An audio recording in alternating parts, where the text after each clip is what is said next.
This week we will focus on the example and words of the third great teacher of Marian consecration, Blessed Mother Teresa of Calcutta. She is notable for the way she puts Marian consecration into context. In other words, while D. Montfort and Colombe gives us the main details of Marian consecration, Mother Teresa helps us to see it more fully within the big picture of a more intimate relationship with Christ. Although we won't immediately begin reflections on her devotion to Mary, we'll get to them soon enough. Who is Blessed Mother Teresa of Calcutta? She's easy to understand. All we really need to know are two words: I thirst. Those words of the heart of Jesus, spoken from his agony on the cross, were Mother's whole concern, her everything. And the same could be said of Our Lady. The deepest desire of the hearts of both Mother Teresa and the Mother of God is so satiate the thirst of heart of Jesus for love and for all souls. In this sense, Mother Teresa's life is a revelation of the heart of Mary and presents one of the richest expressions of Marian consecration. We'll reflect on the details of this revelation and example during many of the days that follow. But first, let's ponder an overview of her life as a whole. Mother Teresa's home parish in her native Macedonia was fittingly called Sacred Heart. Fittingly, because as she herself said, "From childhood, the heart of Jesus has been my first love." This love may have begun when, at the age of 5, she received the Eucharistic heart of Jesus for the first time. On that occasion, she experienced the Lord's own burning thirst for souls. Over the years, this thirst grew and blossomed into a conviction at the age of 12 that God was calling her to be a missionary.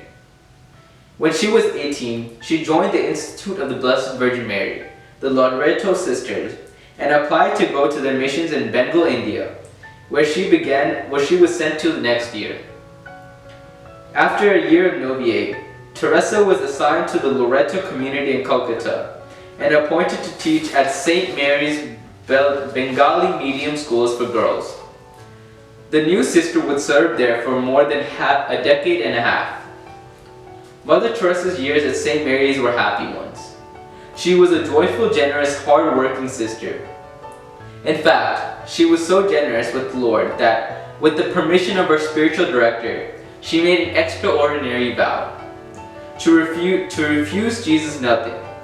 5 years later, Jesus tested this vow in a big way. On September 10, 1946, while on a train to a yearly retreat, the 36-year-old sister experienced what she called a call within a call. The details of this call became clearer in the subsequent weeks and months through a flood of mystical experiences that included visions. At the heart of this call was the burning thirst of Jesus for love and for souls, and a plea to Teresa to found the Missionaries of Charity religious congregation. Regarding the latter, as if to remind her of the vow she had just made, Jesus kept repeating to her, "Wilt thou refuse?" Mother Teresa did not refuse the Lord.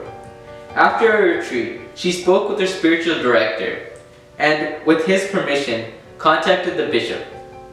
When the bishop hesitated to approve her plans, she wrote to him, "Don't delay, Your Grace. Don't put it off. Let us take away from the heart of Jesus his continual suffering." In the same letter, she repeated this idea: "Let us bring joy to the heart of Jesus and remove from his heart those terrible sufferings." Eventually, the bishop gave his approval, and Mother founded the Missionaries of Charity, whose general purpose she described as follows: to satiate the thirst of Jesus Christ on the cross for love and souls. From the beginning of the new congregation, Mother Teresa began to experience such terrible darkness in her soul, as if everything was dead. At times it seemed unbearable, and she frequently found herself in the brink of despair. In 1961, she received a light in this darkness. After a conversation with a holy priest, she realized that her painful longings was actually a share in the thirst of Jesus. For the first time in this 11 years, I have come to the love of darkness. For I believe now that it is a part of a very, very small part of Jesus' darkness and pain on earth. to restless experience of darkness and painful longing continued to the end of her life. She found the strength to persevere because, as her spiritual director put it, she realized that the darkness was actually a mysterious link that united her to the heart of Jesus. What about us? Do we yet realize the mysterious link between the darkness we sometimes experience in our own lives and that of the Lord's sufferings? Let us ponder Mother Teresa's words on suffering that come from her own experience and so, like her, become better lovers of Jesus Christ. Suffering has to come because if you look at the cross, he has got his head bending down. He wants to kiss you. And he has both hands open wide. And he wants to embrace you. He has his heart opened wide to receive you. Then when you feel miserable inside, look at the cross and you will know what is happening. Suffering, pain, sorrow, humiliation, feelings of loneliness are nothing but a kiss of Jesus. Do you understand, brothers and sisters, or whoever you may be? Suffering, pain, humiliation. This is the kiss of Jesus. At times you come so close to Jesus on the cross that he can kiss you. I once told this to a lady who was suffering very much. She answered, "Tell Jesus not to kiss me. Stop kissing me." That suffering has to come that came in the life of Our Lady, that came in the life of Jesus. It has to come in our life also.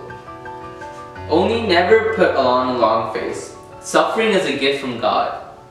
It is between you and Jesus alone. Today's prayer. Come, Holy Spirit, living in Mary. Help me to find the love of the heart of Jesus hidden in the darkness.